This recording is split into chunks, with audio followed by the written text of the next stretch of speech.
Hello student, स्वागत है आपका अपने यूट्यूब चैनल शिक्षा की पाठशाला में। आज हम पढ़ने वाले हैं अपादान कारक पंचमी विभक्ति। इससे पूर्व में हमने कारक की सामान्य जानकारी और साथ ही साथ प्रथमा विभक्ति से लेकर चतुर्थी विभक्ति की संपूर्ण जानकारियों को पढ़ा है। वीडियो को आप अंत तक देखें। चलिए स्टार्ट करते हैं आज का टॉपिक, अपादान कारक पंचमी विभक्ति। जानते हैं इसका सबसे पहले संज्ञा विधायक सूत्र कि ये अपादान संज्ञा करने वाला सूत्र कौन सा है। तो इसके लिए सूत्र आता है ध्रुवम पाए अपादानम। ध्रुवम पाए अपादानम क्या कहता है ये सूत्र, समझ लेते हैं। इस सूत्र में हमारे पास यहाँ दो पद आए हैं, ध्रुव अपाय। इन दोनों शब्दों के अर्थ को हम समझते हैं। ध्रुव का अर्थ क्या होगा, स्थिर या फिर अस्थिर, स्थिर या अस्थिर। अपाय का अर्थ क्या होता है, अलग होना, अलग होना। अर्थात इसकी परिभाषा क्या हो जाएगी, जब कोई पदार्थ स्थिर या अस्थिर जगह से अलग होता है, जब कोई पदार्थ स्थिर या अस्थिर जगह से अलग होता है तो जहां से अलग होता है उस पदार्थ की अपादान संज्ञा होती है। अर्थात हम कह सकते हैं जब कोई पदार्थ किसी पदार्थ से अलग होता है या दूर हटता है तो वहां जिस पदार्थ से दूर हट जाता है उसकी अपादान संज्ञा होती है। और जिस पदार्थ की अपादान संज्ञा होती है, अपादान संज्ञा जिस पदार्थ की हो जाएगी उस पदार्थ में हम अपादाने पंचमी, इस सूत्र से पंचमी विभक्ति का प्रयोग कर देंगे। तो इसको एग्जांपल से समझते हैं। जैसे मैं गांव से आता हूं, मैं गांव से आता हूं, तो मैं कहां से अलग होके आ रहा हूं, गांव से। तो जहां से अलग हो रहा हूं उस पदार्थ की अपादान संज्ञा होगी और उसमें पंचमी विभक्ति का प्रयोग कर देंगे। जैसे हमने बनाया अहम ग्रामात आगच्छामि, तो ग्राम शब्द से ग्रामात बन गया, पंचमी विभक्ति एक वचन में रूप बन जाएगा। ऐसे देखिए वृक्ष से पत्ते गिरते हैं, तो पत्ते कहां से अलग हो रहे हैं, वृक्ष से। तो इस कारण वृक्ष जो शब्द है उसमें पंचमी विभक्ति का प्रयोग करेंगे तो क्या बनेगा, वृक्षात पत्राणि पतंती, वृक्ष से पत्ते गिरते हैं। तो इस प्रकार से ये अपादान में पंचमी विभक्ति का प्रयोग कर दिया जाता है। आगे देखते हैं, हमारे पास एक ध्रुवम शब्द आया है, ध्रुवम। ध्रुवम शब्द का शाब्दिक अर्थ क्या होता है उसके बारे में चर्चा करते हैं। तो देखिए मुख्य रूप से तो इसका जो शाब्दिक अर्थ होता है वो स्थिर माना जाता है, स्थिर अर्थ में माना जाता है। लेकिन जब अलग होने की बात आती है तब यहाँ पे इस स्थिर के साथ में अस्थिर को भी जोड़ दिया जाता है, अस्थिर। तो इस प्रकार से हम कह सकते हैं कि इसके यहाँ अलग होने के अर्थ में ध्रुव शब्द के दो अर्थ प्राप्त होंगे, स्थिर और अस्थिर। इसी आधार पर जो अपादान कारक है उसके मुख्य रूप से दो भेद होते हैं। अपादान कारक के उपभेद वो कौन से होंगे, देखिए हम उसके बारे में यहां देखते हैं। नंबर 1 पे है चल अपादान, चल अपादान। और नंबर 2 पे आएगा अचल अपादान, अचल अपादान। अब हमने इसकी परिभाषा के बारे में जाना था कि इसकी परिभाषा जो स्थिर होता है, जहां से कोई पदार्थ अलग होता है उस पदार्थ की अपादान संज्ञा होती है। लेकिन इस स्थिति में अलग होने के अर्थ में इस ध्रुव का दो तरीके से अर्थ लिया जाएगा, स्थिर और अस्थिर, और उसके आधार पर चल और अचल अपादान माने जाएंगे। तो चल अपादान किसे कहेंगे और अचल अपादान किसे कहेंगे। चल का देखिए स्वाभाविक अर्थ है कोई वस्तु गतिमान है और उससे कोई पदार्थ अलग हो जाता है तो वहां पे चल अपादान कारक माना जाता है। अचल अपादान कोई पदार्थ अपनी जगह स्थिर है और वहां से कोई पदार्थ अलग होता है तो वह वहां पे अचल अपादान माना जाता है। इसको एग्जांपल से हम समझ लेते हैं। सबसे पहले लेते हैं चल अपादान का एग्जांपल लेते हैं। चल अपादान में एग्जांपल ले लेते हैं, बालक घोड़े से गिरता है, बालक घोड़े से गिरता है। तो यहाँ देखिए बालक जो है वो घोड़े से गिर रहा है, तो यहाँ पे घोड़ा जो है गतिमान होता है, तो इसका तात्पर्य क्या हो गया, चल अपादान हो गया यहाँ पे। तो जब इसका संस्कृत में प्रयोग करेंगे तो कैसे बनाएंगे, बालक है अश्वाथ पतति, बालक है अश्वाथ पतति, बालक घोड़े से गिरता है। तो इस प्रकार से यहाँ पे कौन सा अपादान माना जाएगा, चल अपादान माना जाएगा। ऐसे देखिए यहाँ पे अचल अपादान लेते हैं, तो अचल अपादान का एग्जाम्पल यहां ले लेते हैं। दूसरा एग्जाम्पल क्या हो जाएगा, छात्र विद्यालय से घर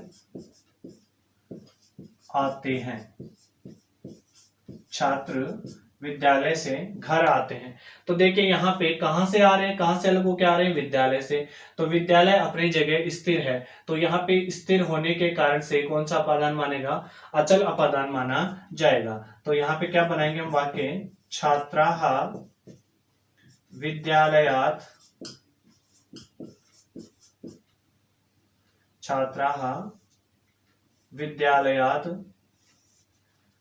आगच्छन्ति।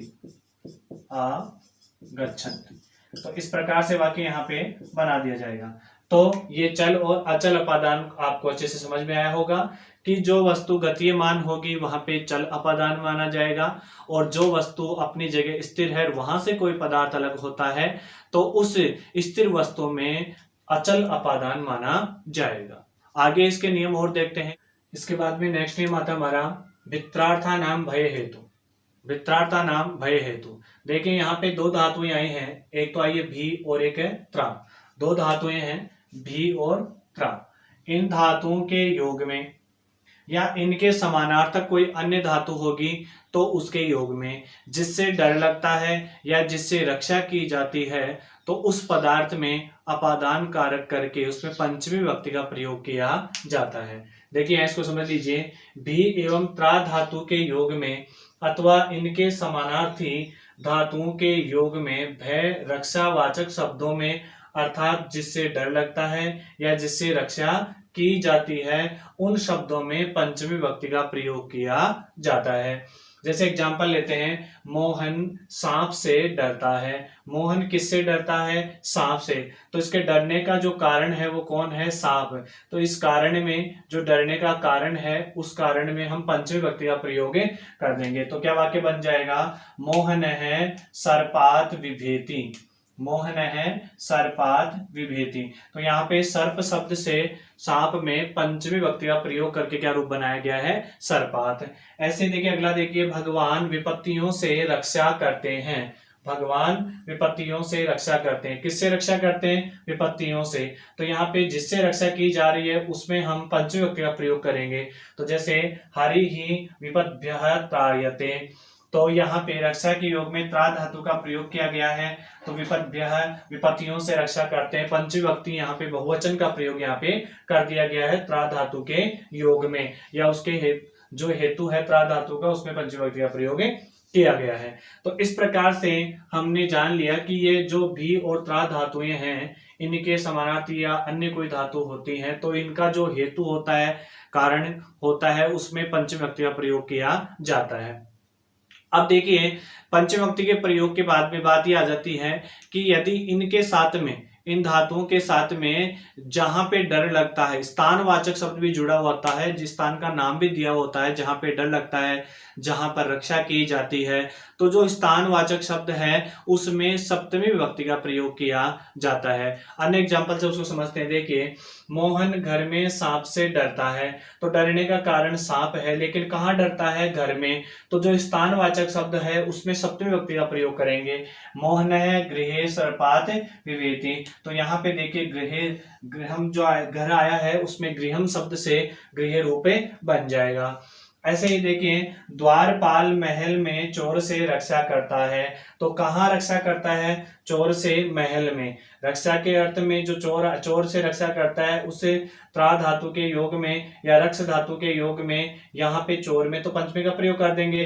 यहाँ पे स्थानवाचक शब्द आ रहा है महल, तो इस महल में संस्कृत बनाते हुए प्रासादे, महल को प्रासाद कहते हैं संस्कृत में, तो यहाँ पे सप्तमी का प्रयोग करेंगे तो क्या बनेगा, प्रासादे चोरात त्रायते व रक्षति, इस प्रकार से रूप बना दिया जाएगा। नेक्स्ट नियम लेते हैं इसका, भुवः प्रभवः। क्या अर्थ होता है इसका? इसमें देखिए भुवः प्रभव में कहा गया है कि यदि किसी वाक्य में भू धातु का अर्थ, कौन सी धातु, भू धातु, इसका अर्थ यदि प्रकट होना होता है, प्रकट होना, यह अर्थ ग्रहण किया जाता है, तो इस प्रकट होने का जो उत्पत्ति स्थान है या उद्गम स्थल है उसमें पंचमी विभक्ति का प्रयोग किया जाता है। फिर समझ लीजिए, यदि किसी भी वाक्य में भू धातु का अर्थ प्रकट होना या निकलना लिया जाता है तो वहां पर उत्पत्ति स्थान यानी जहां से निकलता है, जहां से प्रकट होता है, उस उद्गम स्थल या उत्पत्ति स्थल में पंचमी विभक्ति का प्रयोग किया जाता है। एग्जाम्पल से समझते हैं, गंगा हिमालय से प्रकट होती है, तो गंगा कहां से प्रकट हुई है, हिमालय से, तो इसका प्रकट होना या उत्पत्ति स्थान जो है वो हिमालय है, तो इस कारण से गंगा हिमालयात, तो हिमालय शब्द से पंचमी विभक्ति का प्रयोग कर दिया गया, तो क्या बना, हिमालयात प्रभवती। ऐसे ही देखिए, वृक्ष से पत्ते निकलते हैं, तो कहां से निकलते हैं, वृक्ष से, तो यहाँ पे जहां उत्पत्ति स्थल है इन पत्तों का वो उसमें पंचमी विभक्ति का प्रयोग कर दिया गया है, तो वृक्षात पत्राणि प्रभवन्ति, इस प्रकार से बना दिया जाता है। तो हम कह सकते हैं कि भू धातु के अर्थ में जो प्रकट होना अर्थ ग्रहण किया जाता है, उस अर्थ में जो उसका उद्गम स्थल या उत्पत्ति स्थान होगा उसमें पंचमी विभक्ति का प्रयोग किया जाता है।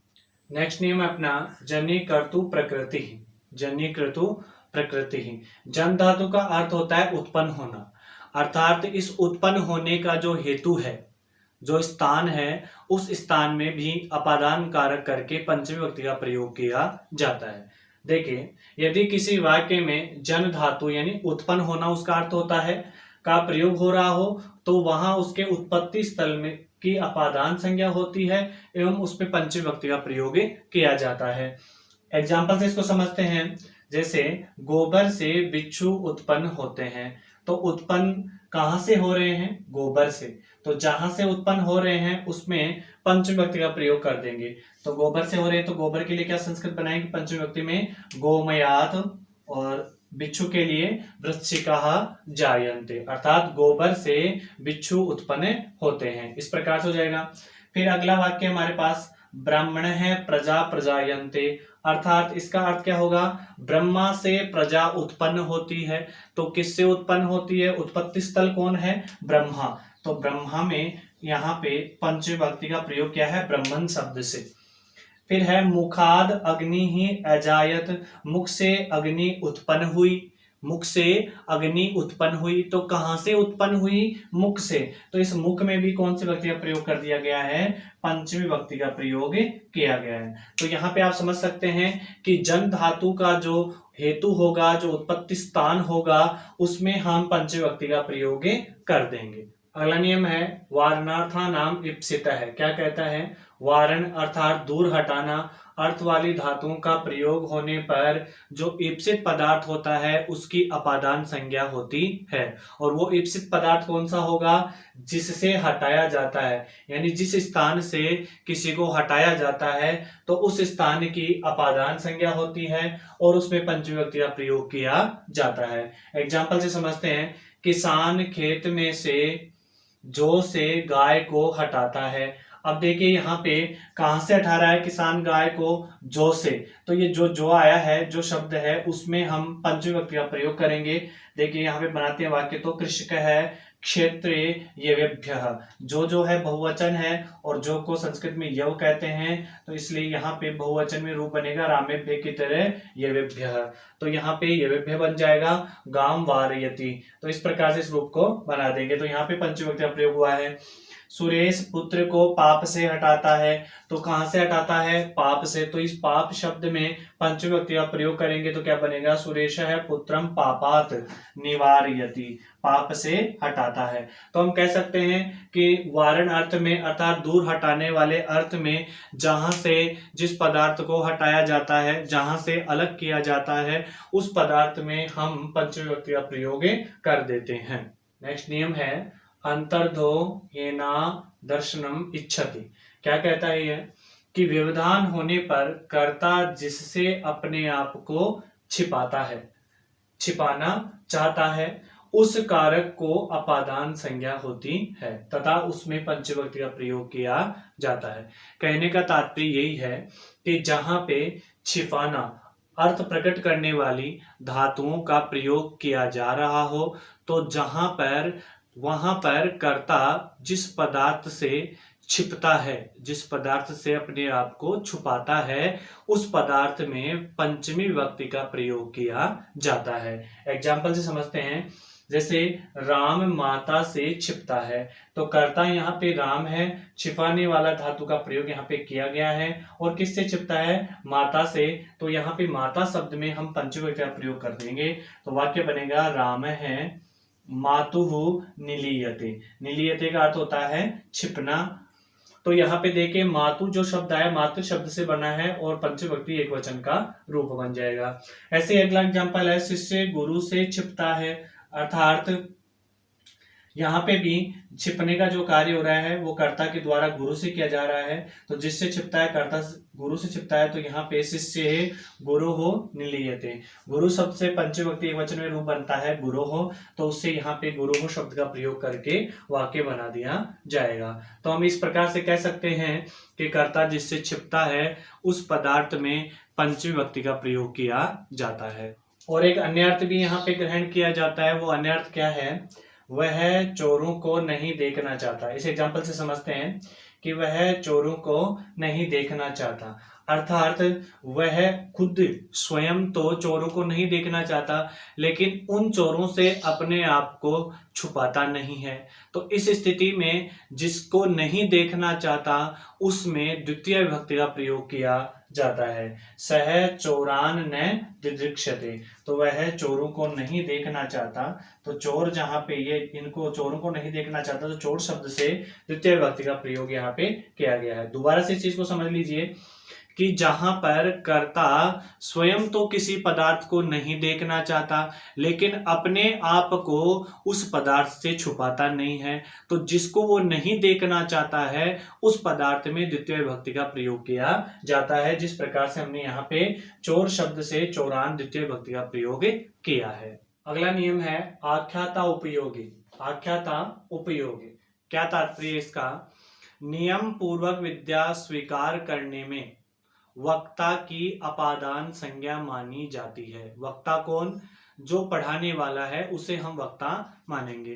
कहने का तात्पर्य यही है कि नियम पूर्वक जिससे शिक्षा या विद्या प्राप्त की जाती है उस पदार्थ में हम पंचमी विभक्ति का प्रयोग करते हैं, उसके अपादान संज्ञा मानी जाती है। तो देखिए यहाँ एग्जाम्पल से पढ़ते हैं इसको कि सुरेश आचार्य से पढ़ता है। तो सुरेश आचार्य से नियम पूर्वक पढ़ता है, और यहाँ पे वक्ता जो पढ़ाने वाला है वो कौन है? आचार्य। तो इस आचार्य पद में हम पंचमी विभक्ति का प्रयोग कर देंगे। तो क्या वाक्य बनेगा? सुरेश है आचार्यात पठति। तो यहाँ पे आचार्य शब्द में पंचमी विभक्ति का प्रयोग किया गया है। ऐसे ही देखिए गोपाल गुरु से पढ़ता है। गोपाल गुरु से पढ़ता है, तो गोपाल है गुरु हो अदिति। वो नियम पूर्वक पढ़ता है और गुरु से पढ़ता है, तो जिससे पढ़ता है जो वक्ता है जो पढ़ाने वाला है उसमें हम पंचमी विभक्ति का प्रयोग यहाँ कर देंगे, तो गुरु शब्द से गुरु हो बन जाएगा। तो इस प्रकार नियम पूर्वक विद्या ग्रहण करने में जो विद्या प्रदान करने वाला पदार्थ है उसमें हम पंचमी विभक्ति का प्रयोग कर देंगे। और यदि इस प्रकार के वाक्यों में नियम पूर्वक विद्या स्वीकार नहीं की जाती है तो उस स्थिति में वक्ता में षष्ठी विभक्ति का प्रयोग किया जाता है। उसको एग्जाम्पल से समझते हैं। देखिए वह नट की गाथा सुनता है, यानी नट कोई गाथा गा रहा है और उसको सुन रहा है। तो यहाँ पे नियम पूर्वक ये गाथा नहीं सुनी जाती है, तो नियम पूर्वक नहीं सुने के कारण से जो वक्ता नट है उसमें षष्ठी विभक्ति का प्रयोग कर देंगे और क्या रूप बनाएंगे, सह नटस्य गाथाम शृणोति। इस प्रकार से वाक्य में प्रयोग कर दिया जाएगा। मैं फिर से रिपीट करता हूँ इस चीज को कि जब नियम पूर्वक शिक्षा ग्रहण नहीं की जाती है तब वक्ता में षष्ठी विभक्ति का प्रयोग किया जाता है। जिस प्रकार से यहाँ प्रयोग किया गया है कि सह नटस्य गाथाम शृणोति, वह नट की गाथा सुनता है, तो इस प्रकार का ये वाक्य बन जाएगा। नेक्स्ट नियम है पंचमी विभक्ति, अर्थात यदि किसी वाक्य में तरप या येसुन प्रत्ययान्त पद का प्रयोग किया जा रहा हो तो वहां जिससे तुलना की जाती है उस पदार्थ में पंचमी विभक्ति का प्रयोग किया जाता है। अर्थात क्रियापद या तो तरप प्रत्यय से बना हुआ होना चाहिए या येसुन प्रत्यय से, और जब वहां पे दो पदार्थ होते हैं और एक पदार्थ से तुलना की जाती है तो जिस पदार्थ से तुलना की जाती है उस पदार्थ में पंचमी विभक्ति का प्रयोग किया जाता है। एग्जाम्पल से समझते हैं, देखिए इसको, राम श्याम से चतुर है, तो किससे चतुर है, श्याम से। तो यहाँ पे हम चतुर शब्द में जो पटु आएगा संस्कृत में उसमें तरप प्रत्यय जोड़ने वाले हैं, तो देखिए उसमें जिससे चतुर है उसमें पंचमी विभक्ति का प्रयोग करेंगे। तो राम है श्यामात पटुत्तर है, यहाँ पे तरप प्रत्यय का प्रयोग हुआ है, इस कारण से जिससे तुलना की गई है उसमें हम पंचमी विभक्ति का प्रयोग कर देंगे। गंगा यमुना से पवित्र है, गंगा यमुनायाः पवित्र तरह, अर्थात यहाँ पे भी यमुना से इसकी तुलना की गई है, तो तुलना जिससे की जाती है उसमें पंचमी का प्रयोग यहाँ पे कर देंगे। यहाँ पे भी तरप प्रत्यय का प्रयोग हुआ है तो यमुनायाः बन जाएगा। जननी और जन्मभूमि स्वर्ग से भी बढ़कर होती हैं, तो यहाँ एग्जाम्पल लिया हमने, तो इसका संस्कृत बनाएंगे तो कैसे बनेगा, जननी जन्मभूमिस्य स्वर्गादपि गरीयसी। यहाँ पे येसुन प्रत्यय का प्रयोग हुआ है गरीयसी शब्द में, तो यहाँ पे देखिए स्वर्ग से भी, तो जिससे बढ़कर अर्थात जिससे तुलना की गई स्वर्ग से, तो यहाँ पे स्वर्ग में किसका प्रयोग किया गया है, पंचमी विभक्ति का प्रयोग कर दिया गया है। तो ये हम कह सकते हैं कि यदि किसी वाक्य में तरप या येसुन प्रत्यय से बना हुआ क्रियापद होता है तो वहां जिससे तुलना की जाती है उस पदार्थ में पंचमी विभक्ति का प्रयोग किया जाता है। इसके बाद में नेक्स्ट नियम आता है जुगुप्सा विराम प्रमादार्थानाम उपसंख्यानम। क्या कहता है ये वार्तिक, अर्थात जुगुप्सा घृणा करना, विराम दूर हटना या भागना, एवं प्रमाद यानी आलस्य करना, अर्थ प्रकट करने वाली धातुओं के योग में जिससे ग्रहणा आदि प्रकट की जाती है उस शब्द में पंचमी विभक्ति का प्रयोग किया जाता है। यहाँ पे मुख्य रूप से 3 शब्दों का प्रयोग किया गया है, जुगुप्सा, विराम और प्रमाद। इन अर्थों में या इनसे संबंधित और जो इनसे संबंधित अर्थ प्रकट करने वाली धातुएं हैं उनके योग में भी जिससे ग्रहणा की जाती है, जिससे रोका जाता है, विराम किया जाता है, या फिर जिससे दूर हटाया जाता है, जिससे आलस्य किया जाता है, उस पदार्थ में पंचमी विभक्ति का प्रयोग किया जाता है। जैसे एग्जाम्पल से समझते हैं कि राम पाप से घृणा करता है, तो यहाँ पे राम घृणा किससे कर रहा है, पाप से, तो जिससे पाप से घृणा कर रहा है तो पाप शब्द में किसका प्रयोग करेंगे, पंचमी का। तो क्या वाक्य बनेगा, राम है पापात जुगुप्सते, इस प्रकार से प्रयोग कर दिया जाएगा। ऐसे देखिए भक्त पाप करने से रुकते हैं, तो यहाँ पे रोका जा रहा है पाप करने से, तो पाप जो शब्द है उसमें पंचमी का प्रयोग करेंगे, तो वाक्य बनेगा भक्ताः पापात विरमन्ति, इस प्रकार से वाक्य बना दिया जाएगा। फिर नेक्स्ट वाक्य देखते हैं, राकेश अध्ययन में आलस्य करता है, प्रमाद करता है, आलस्य करता है, तो यहाँ इस प्रमाद के योग में भी पंचमी का प्रयोग करेंगे, जिसमें प्रमाद करता है अध्ययन में, तो अध्ययन यहाँ जो शब्द आया है, पद आया, उसमें पंचमी का प्रयोग करते हुए वाक्य बनाएंगे, तो क्या बनेगा, राकेश है अध्ययनात् प्रमाद्यति, इस प्रकार से वाक्य बना दिया जाएगा। तो ये जो 3 अर्थ यहाँ पे दिए गए हैं, ग्रहणा करना, दूर हटना या भागना, आलस्य करना, इनसे संबंधित और कोई भी धातुएं होंगी तो उनके अर्थ में भी जिससे ये कार्य किए जाएंगे, जिससे ग्रहणा आदि कार्य किए जाएंगे, उसमें पंचमी विभक्ति का प्रयोग किया जाएगा। नेक्स्ट नियम है इसमें अन्यारादित्रते दिक शब्दांचुत उत्तर पदा जाहि युक्ते। क्या कहता है ये नियम, समझ लेते हैं। अर्थात अन्य यानी भिन्न, आरात यानी दूर या समीप, इतर यानी भिन्न, ऋते यानी बिना, दिक शब्द अर्थात दिशावाचक, उत्तर, दक्षिण, पूर्व, पश्चिम आदि शब्द, अंचुत्तर प्राक व प्रत्यक शब्द, आच प्रत्ययांत शब्द व आहि प्रत्ययांत शब्दों के योग में या इनसे संबंधित शब्दों में पंचमी विभक्ति का प्रयोग किया जाता है। देखिए इसको एग्जाम्पल से हम समझ लेते हैं कि कृष्ण से भिन्न, तो कृष्णात अन्यः, इतरः, भिन्न है। तो ये देखिए ये शब्द जिसके साथ में जुड़ेंगे, जिससे भिन्न बताया जा रहा है या जिससे दूर बताया जाएगा या जिससे के बिना बताया जाएगा या किसी दिशा से संबंधित बताया जाएगा, तो वहां पर दिशा से संबंधित की दक्षिण दिशा में, पूर्व दिशा में, किसी की ओर में, तो वहां पे पंचमी विभक्ति का प्रयोग किया जाएगा। तो यहाँ पे देखिए कृष्ण से भिन्न, कृष्णात अन्यः, तो अन्यः के योग में यहाँ पे कृष्णात का प्रयोग किया गया है, पंचमी विभक्ति का प्रयोग किया गया है, तो कृष्ण से भिन्न या अलग हो जाएगा। वन के समीप या दूर, तो किसके समीप या दूर, वन के, तो यहाँ पे वनात पंचमी का प्रयोग यहाँ पे किया है आराध शब्द के योग में। ज्ञान के बिना मुक्ति नहीं, ऋते ज्ञानात न मुक्ति, तो यहाँ पे ऋते शब्द के यानी बिना का जो प्रयोग हुआ है वो ऋते के लिए हुआ है, तो ये ज्ञानात में पंचमी विभक्ति का प्रयोग हुआ है। आप इसको इस प्रकार से भी लिख सकते हैं कि ज्ञानात ऋते न मुक्ति, तो इस प्रकार से भी वाक्य बन जाएगा। तो यहाँ पे आगे देखते हैं दूसरा वाक्य कि गांव के पूर्व की ओर, तो ग्रामात पूर्व है, यहाँ पे पूर्व शब्द के कारण से यहाँ ग्रामात में पंचमी विभक्ति का प्रयोग किया गया है। इसी प्रकार अन्य जो शब्द है अंचुतर, ये जो आदि शब्द हैं, इनके योग में भी पंचमी विभक्ति का प्रयोग किया जाता है। तो इस प्रकार से ये पंचमी विभक्ति कंप्लीट हो जाती है। पंचमी विभक्ति से संबंधित कुछ विशेष नियम या विशेष बातें डिस्क्रिप्शन बॉक्स में आपको मिल जाएंगी, तो आप वहां से भी उनको पढ़ लें। और साथ में वीडियो अच्छा लगा हो तो वीडियो को शेयर करें, लाइक करें। मिलते हैं अगले वीडियो में, अगली क्लास में।